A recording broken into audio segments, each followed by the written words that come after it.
Hello guys, இன்னைக்கு நம்ம சேனலில் ஒரு சூப்பரான கொண்டு வந்திருக்கேன். படத்தோட நேம் என்ன பார்த்தீங்க, மேன் விஎஸ் பேபி.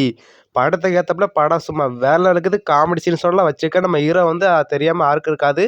பக்கமாக வீடியோ ஸ்கிப் பண்ணாமல் பாருங்கள். வாங்க வீடியோக்குள்ள போகலாம். மூவி ஸ்டோரி என்ன சொல்ல வராங்கன்னா, நம்ம ஹீரோ வந்து ஒரு தனிமையில் வேலை பார்த்துக்கிருப்பா போல். அது இல்லாமல் நம்ம ஹீரோக்கு ஒரு வேலை பொறுப்பில் இருக்குது. அந்த பொறுப்பில் வந்து நம்ம ஹீரோக்கு வந்து ஒரு குழந்தை கை தெரியாமல், எப்படியுமே தெரியாமல், ஹீரோக்கு தெரியாமல் அந்த குழந்தை போய் சேருது. அங்கே வச்சு படம் ஃபுல்லாக ஃபன்னாக கொண்டு போயிருப்பாங்க. அந்த குழந்தைய வச்சு படம் ஃபுல்லாக கதையாக இருக்குது கைஸ். அது இல்லாமல் அந்த ஹீரோ கையில் போட முடியாது என்னென்ன ஆச்சு, அந்த ஃபன்னு காமெடி சீன்ஸ் எல்லாம் கலந்து வச்சுருக்காங்க. அது இல்லாமல் அந்த குழந்தை எங்கேருந்து வந்துச்சு ஹீரோக்கு தெரியாது. அது இல்லாமல் ஹீரோவை எடுத்து வளர்த்துக்கிருக்காப்புல. ஒரு பக்கம் கேஸ் தேடிக்கிருக்காங்க ஒரு ஊரில் வந்து குழந்தை காணாமட்டு. ஒரு பக்கம் பேரண்ட்ஸ் தேடிக்கிருக்காங்க.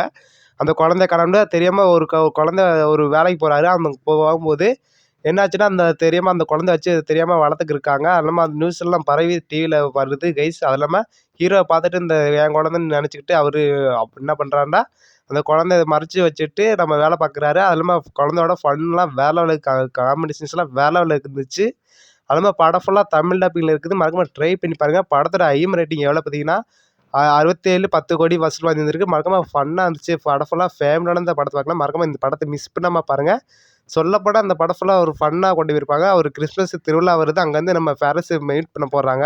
அந்த குழந்தையோட அப்பா அம்மாவை கண்டுபிடிக்க போகிறாங்க. அது இல்லாமல் அந்த போலீஸ் ஆஃபீஸர் என்ன பண்ணாங்க, லாஸ்ட்டாக அந்த குழந்தை கண்டுபிடிச்சாங்கன்னா, ஹீரோவுக்கு என்னாச்சு, அந்த ஹீரோ வந்து ஊர் மக்கள்கிட்ட வந்து எப்படி அந்த குழந்தைய கொண்டு போனாங்க வெளியே.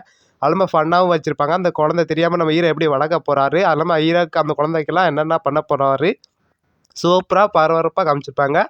மற்றபடி சொல்லணும்னா அந்த படத்துக்கு வேறு லெவலில் இருந்துச்சு. சொல்லப்போனால் ஃபேமஸான இந்த படத்தை பார்க்கலாம். மிஸ் பண்ணாமல் பாருங்கள். நீங்கள் வயிறு சிரித்து சிரித்து குளித்து நான் இந்த படத்தை மறக்காமல் சிரிச்சே தீருவீங்க. அது இல்லாமல் கேரண்டி சொல்கிறேன், நம்ம சேனலில் இருந்து படம் அவ்வளோ ஃபன்னாக இருந்துச்சு கைஸ். மறக்காமல் சிரிப்பீங்க கண்டிப்பாக. அது இல்லாமல் படம் ஃபுல்லாக சூப்பராக இருக்குது. 90 கேஸ் 2K கேஸ் இந்த படம் ரொம்ப பிடிக்கும். ஹீரோட பர்ஃபார்மன்ஸ் வேறு வந்துச்சு. ஹீரோட சென்டிமெண்ட்டு, போலீஸ் டிபார்ட்மெண்ட்டு எல்லாம் ஃபன்னாக இருந்துச்சு. அது இல்லாமல் சூப்பராக இருந்துச்சு. அதுவும் இந்த கதையெல்லாம் சூப்பராக இருந்துச்சு கைஸ். கொஞ்சம் போர் அடிக்காமல் கொண்டு போயிருந்தாங்க. மற்றபடி படம் சூப்பராக இருந்துச்சு. அந்த குழந்தையோட வந்த பின்னாடி தான் ஹீரோ தனிமையில் இருக்கும்போது ஒன்றுமே தெரியாது கைஸ். கதை வந்து அந்த குழந்தை அந்த மாதிரி தான் படோட இன்ட்ரெஸ்ட்டே வரும் கைஸ். அதுமாதிரி படம் சூப்பராக இருந்துச்சு. இந்த மூவிஸ் யாருக்கெல்லாம் பிடிச்சிருந்துச்சுன்னா ஒரு லைக் போட்டு சப்ஸ்கிரைப் கமெண்ட் பண்ணிடுங்க. மற்றபடி படம் சூப்பராக இருக்குது. ட்ரை பண்ணி பாருங்க. Bye guys.